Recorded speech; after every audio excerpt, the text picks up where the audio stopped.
Hi hello അസ്സലാമു അലൈക്കും. Welcome back to ഫസീസ് ക്രിയേഷൻസ്. ഇന്ന് ഞാൻ വന്നിട്ടുള്ളത് ഇങ്ങനെയുള്ള കാലിയായിട്ടുള്ള ചെറിയ പെയിൻറ് ബോട്ടിൽസുകൾ ഉണ്ടാവുമല്ലോ, ഇത് വെച്ചിട്ട് നല്ല യൂസ്ഫുൾ ആയിട്ടുള്ള ഒരു ഐഡിയ കാണിക്കാൻ വേണ്ടിയിട്ടാണ്. എൻ്റെ കയ്യിൽ ഇതുപോലെ ഒരുപാട് കാലിയായിട്ടുള്ള പെയിൻറ് ബോട്ടിലുകൾ ഉണ്ടായിരുന്നു കേട്ടോ. എല്ലാം ഞാനിങ്ങനെ എടുത്ത് വെച്ചിട്ടുള്ളതാണ് എന്തെങ്കിലുമൊക്കെ ചെയ്യണമെന്ന് വിചാരിച്ചിട്ട്. അപ്പോൾ നല്ലൊരു യൂസ്ഫുൾ ആയിട്ടുള്ള ഒരു ഐഡിയ തന്നെയാണ് കിട്ടിയിട്ടുള്ളത്. അപ്പോൾ ആദ്യം തന്നെ ഈ ബോട്ടിൽസുകളെല്ലാം നന്നായിട്ട് കഴുകി ക്ലീനാക്കി എടുക്കണം. അതിന് വേണ്ടിയിട്ട് ഞാനൊരു ദിവസം മുഴുവനായിട്ടും ഇത് വെള്ളത്തിലിട്ട് വെച്ചിരിക്കുകയായിരുന്നു. ഒരു ദിവസം മുഴുവനായിട്ടും വെള്ളത്തിലിട്ട് കഴിഞ്ഞപ്പോൾ ഇതുപോലെ പെട്ടെന്ന് തന്നെ ക്ലീൻ ചെയ്തെടുക്കാൻ പറ്റുന്നുണ്ട് കേട്ടോ. ആദ്യം കണ്ടപ്പോൾ വിചാരിച്ചിരുന്നു ഇതെല്ലാം കൂടി എങ്ങനെയാണ് ക്ലീൻ ചെയ്തെടുക്കുക എന്നുള്ളത്. പക്ഷേ ഇതുപോലെ വെള്ളത്തിലിട്ട് വെച്ചപ്പോൾ പെട്ടെന്ന് തന്നെ ക്ലീൻ ചെയ്തെടുക്കാൻ പറ്റുന്നുണ്ട്.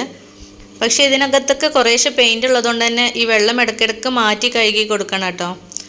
ഇതുപോലെയൊക്കെ പെട്ടെന്ന് തന്നെ കഴുകിയെടുക്കാനായിട്ട് പറ്റുന്നുണ്ട്. ഇനി ഒരു ചെറിയ ബ്രഷും കൂടെ വെച്ചിട്ട് ഒന്ന് ഉരച്ചു കൊടുക്കുകയാണെന്നുണ്ടെങ്കിൽ നല്ല ക്ലീൻ ആയിട്ട് കിട്ടും.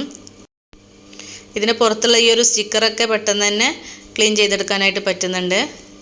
ഒരുപാട് പ്രാവശ്യം വെള്ളം മാറ്റി മാറ്റി കഴുകിയപ്പോഴാണ് കേട്ടോ ഈ ഒരു കളറിലേക്ക് വെള്ളം എത്തിയിട്ടുള്ളത്. അങ്ങനെ നന്നായിട്ട് കഴുകി ഉണക്കി എടുത്തിട്ടുണ്ട് ഇവിടെ. ഇതിങ്ങനെ കഴുകി ഉണക്കി വെച്ചിരിക്കുന്നത് കാണുമ്പോൾ ഒരുപാട് ഐഡിയകൾ മനസ്സിൽ തോന്നുന്നുണ്ട് കേട്ടോ. എന്തായാലും ഓരോന്നായിട്ട് വീഡിയോ ചെയ്യാം.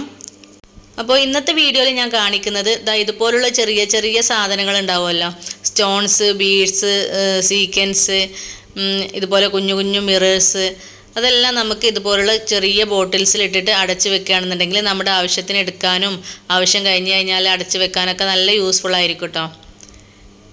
ഇതൊക്കെ ഓരോ 10 രൂപേൻ്റെ 20 രൂപേൻ്റെ ഒക്കെ പാക്കറ്റുകളാണ്.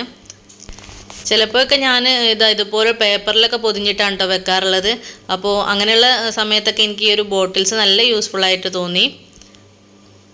ഇങ്ങനെയുള്ള ചെറിയ ചെറിയ സാധനങ്ങളൊക്കെ ഇട്ട് വെക്കാനായിട്ട് ഈ ഒരു ബോട്ടിൽസ് നല്ല യൂസ്ഫുൾ ആയിരിക്കും. അതുപോലെ പ്രസ് ബട്ടൺസ്, ഹുക്ക്, അങ്ങനെയുള്ള ഐറ്റംസുകളൊക്കെ ഇട്ട് വെക്കാം. ജ്വല്ലറി മേക്കിങ്ങിൻ്റെ സാധനങ്ങളും എല്ലാം ഇട്ട് വെക്കാൻ നല്ല യൂസ്ഫുള്ളാണ്. അപ്പോൾ ഈ ഒരു വീഡിയോ നിങ്ങൾക്ക് യൂസ്ഫുള്ളായി എന്ന് തോന്നുകയാണെങ്കിൽ ഒന്ന് ലൈക്ക് ചെയ്യുക. നിങ്ങളുടെ ഫ്രണ്ട്സുകൾക്കും റിലേറ്റീവ്സിനൊക്കെ ഒന്ന് ഷെയർ ചെയ്ത് കൊടുക്കുക. നിങ്ങളെൻ്റെ ചാനൽ ഇതുവരെ സബ്സ്ക്രൈബ് ചെയ്തിട്ടില്ല എന്നുണ്ടെങ്കിൽ പ്ലീസ് ഒന്ന് സബ്സ്ക്രൈബ് ചെയ്തിട്ട് സപ്പോർട്ട് ചെയ്യുക. വീഡിയോയെക്കുറിച്ചുള്ള അഭിപ്രായങ്ങൾ എന്താണെങ്കിലും കമൻറ്റ് ബോക്സിലൂടെ അറിയിക്കുക. അപ്പോൾ വീണ്ടും പുതിയൊരു വീഡിയോയുമായി വരുന്നത് വരേക്കും bye bye. Thanks for watching.